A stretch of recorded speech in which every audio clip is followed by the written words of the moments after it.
Question 8, Honourable Member for Onchan, Miss Edge. Thank you, Mr President. I'd like to ask the Minister for Home Affairs what design stage a new combined hub for 999 services is at and whether anyone has been appointed as a project designer.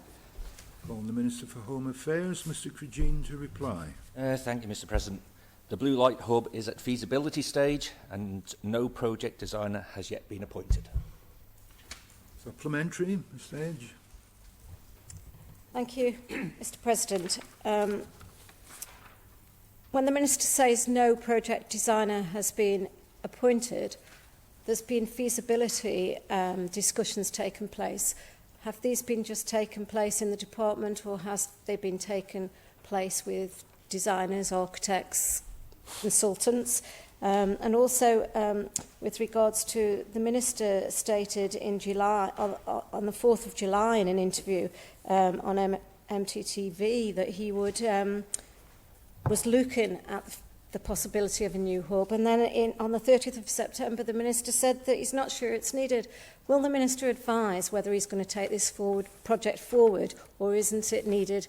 Obviously you're saying there's no design team, so therefore how have you got the feasibility to be coming out with the statements in July and then in September?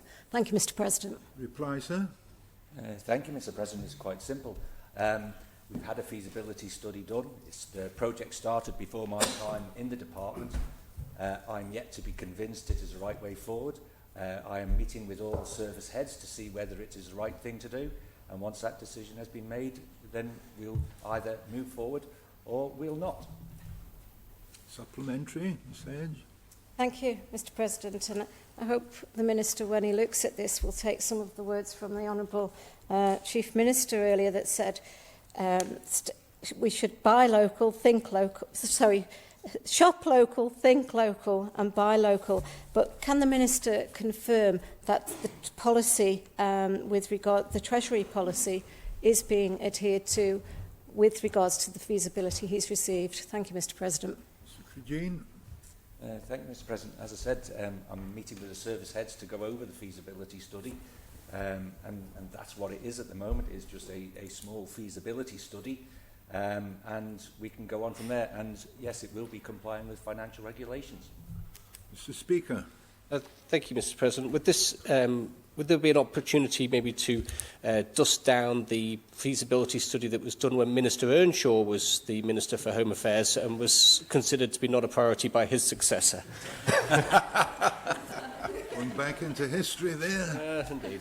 Thank you, Minister. That's some time ago. I'm happy to have a look at this, but Mr President, I think it is one of our roles to scrutinise these things to see whether it is the right thing to do, rather than just press ahead on something that got started off as a feasibility study. Final supplementary, Miss Edge.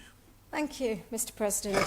The Minister says that the feasibility started prior to his appointment within the department, so therefore the Minister, if you haven't got the information with you today, who has been involved in preparing the feasibility study? Thank you, Mr President. Minister.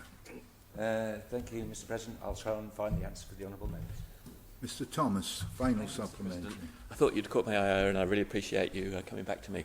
Thank you. The feasibility has been completed with the statement in September 2020 and we were at the stage of identifying suitable sites for the project. Can the Minister enlighten us which feasibility study that was? Was that Mr Earnshaw's one or was that a later one? And what are the suitable sites that are being considered? Members from might want to have that information before we consider the area plan for the East. Minister. Thank you, Mr President. I'm sure the honourable member asking the question was in the department at one time, so I'm sure he may know which one it was.